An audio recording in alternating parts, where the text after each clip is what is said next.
We're joined by the one, the only. I love this guy. He's been good to me throughout my years. Love seeing all of his pieces on ESPN. He's more than just your typical author, storyteller, curator. He's more than that. He's got a very sharp mind. You can follow him on Twitter at OGIII Scoop. It's the one and only Robert Scoop Jackson. Scoop, what's popping? What's up, fellas? What's going on, man? How's everybody doing? Man, everybody's doing great. Let's start with your Knicks, just because I know how much you love your Knicks. So we're in Sacramento, but I get the passion when you talk Knicks. What did you make of the past year? What did you make of the fans like kicking over Randall's signs after they got exited? They don't seem to be a big fan of Randall. And then what did you make of the rumors of possibly Harden going there? Well, one. It's funny how Knicks fans react and have been reacting to Dolan and it not doing anything.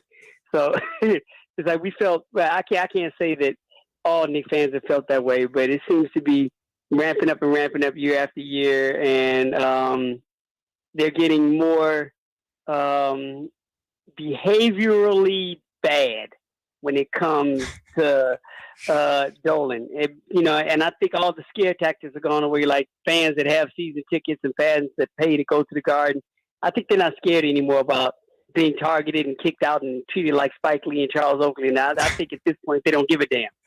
But I think it's wearing thin because nothing's changed. So they realize that, yes, we can express our concerns, we can express our displeasure, but nothing has changed Dolan's position. Nothing has changed anything.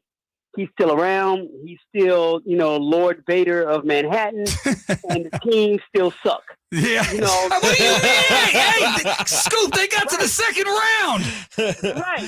Well, I mean, that's cool, but here's the way I look at it. They got to the second round, but it's how they look when they get there. And that's been the problem with the Knicks the last couple of years. It's not if you just look at the numbers and how they've moved up and moved up and moved up, or how they move down. It's how they look when they get into certain situations. And in this particular situation, it's how they looked in the playoffs when we last saw them play. Did it look like they were a team that we're going to have a different conversation about this time next year? No. It looked like a team that if nothing drastic is going to happen, if ownership stays the same, if there's that same sense of apathy that comes down from the top, then we're going to be stuck here. And good mediocre is not a good place to settle for when you've been where the Knicks have been or haven't been in the last generation or two. So you can look at it, hey, you know what? We're better than we were 5 years ago, but our end is still exactly where it was 2 years ago. Our ceiling is still where it was 18 months ago. Jalen Brunson is a great player, but guess what? We still having problems with Julius Randle in playoff series. We're still having problems with R.J. Barrett in playoff series. We're still having the same problem with Tibbs doing the same coaching and making the same coaching decisions. Him not getting the best out of his Knicks players the way he did out of those Bulls players when he was in Chicago. We're still dealing with these same issues from a year ago. So I hear what you're saying as far as looking at record and looking at, hey, they advanced around in the playoffs, but look at how they look. That's what we're stuck on as Knicks fans, because we've been dealing with the same ceiling of, second round, first round playoffs, a bust for the last 25 years, man. It gets tired.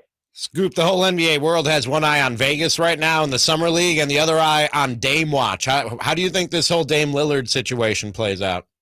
I have no idea, and anybody who tells you anything different is a lie. I don't care if it's Dams, I don't care if it's Woj, I don't care if it's people in the front office of, the Portland Trail Blazers or the Miami Heat or any other team that wants to throw their, new era hat in the tub to try to get Dame to come with. Nobody really knows. And it could be a long drawn-out process. It's not something that anybody's in a rush to do. Nobody put a timeline on anything. And it's interesting how we in the media tend to continue to bring up these narratives to keep this conversation alive. And I think we're talking about it much more than the teams that are possibly involved are speaking on it. I think there is something about Portland wanting to take what Dame is trying to do into consideration. It seems to me that we're putting out this thing that they're trying to make Dame happy or do they owe him anything. I don't think that's it. I think they're looking at the fact that, hey, you know what? Why send Damian someplace where he's going to be stuck in the exact same situation he is here? Not necessarily a rebuilding situation, but without him having a chance in the next couple of years to possibly win a championship. Now, that's not necessarily making Dame happy and not saying they owe anything to him. But, hell, if we're going to send him somewhere to there, we might as well put up with him here. It doesn't make any sense to let him go. So if we can't work something out that's going to do that in the next couple of years, then, hell, we'll just keep him and deal with him and work with something as the season goes along, try to get something happen before trading deadline. There's ways to make this happen that's not in the rush that we seem to be putting in this conversation and in this situation throughout the media.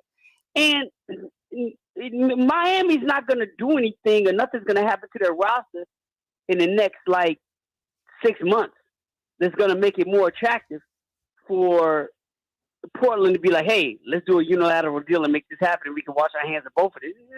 It's not going to happen that way. So, I give respect to all the quote-unquote insiders, but, man, look, they're creating more stories than the people that are involved in this. So you're asking me what's going to happen? I don't know, because the people that are in charge of making it happen, the people that are in charge of making it happen, they have no idea right now either. Yeah, you can't. Yeah. Right. Yeah, you can't know if nobody knows. I hear you. Scoop Jackson joining us right now. It is Zachariah and Romney right here on Sactown Sports. Scoop, what do you make of Victor, and what are you expecting to see at 6 o'clock Cali time tonight in Vegas? There's tons of hype. I'm sure you saw Woj before the draft say that he's not only the biggest basketball prospect ever, but the greatest team sport prospect ever. What do you expect to see from Victor, not only in Summer League, I'm sure he's going to play sparingly, but in his rookie year? I expect him to play decent, I guess. I definitely expect him to play better than Brandon Miller has in his first 2 games. But, if he can play anywhere the way, Hockey did, for Miami, then he'll be fine. I think, he's still a kid. I think we have to keep that in mind. I think we're looking at the fact that, yes, he is a potential generational talent.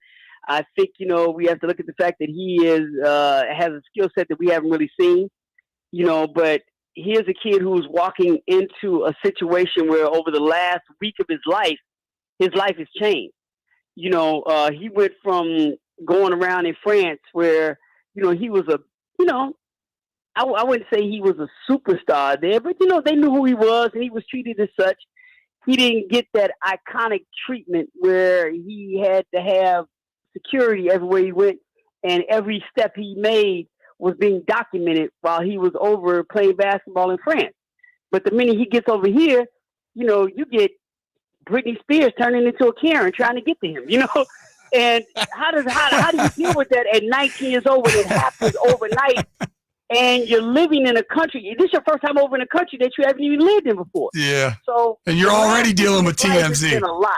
Yeah, it's been a lot for a 19-year-old to, soak in the last week. So I'm thinking at this point, he's gonna, the expectations of him to come out and play basketball are going to be a lot right off the bat. But I also think there will be a place where he's like, thank God I can get back to basketball. Can I at least at least play? And it may get him time taking. Oh, did we lose him? I think we lost Scoop. Oh, all right. Well, dropped out. We didn't get a chance to say goodbye. Oh, I don't hear him. I don't hear him either. Jay is saying he's there, but I don't hear him. Yeah, which it's not very. All right. Well, it was almost over.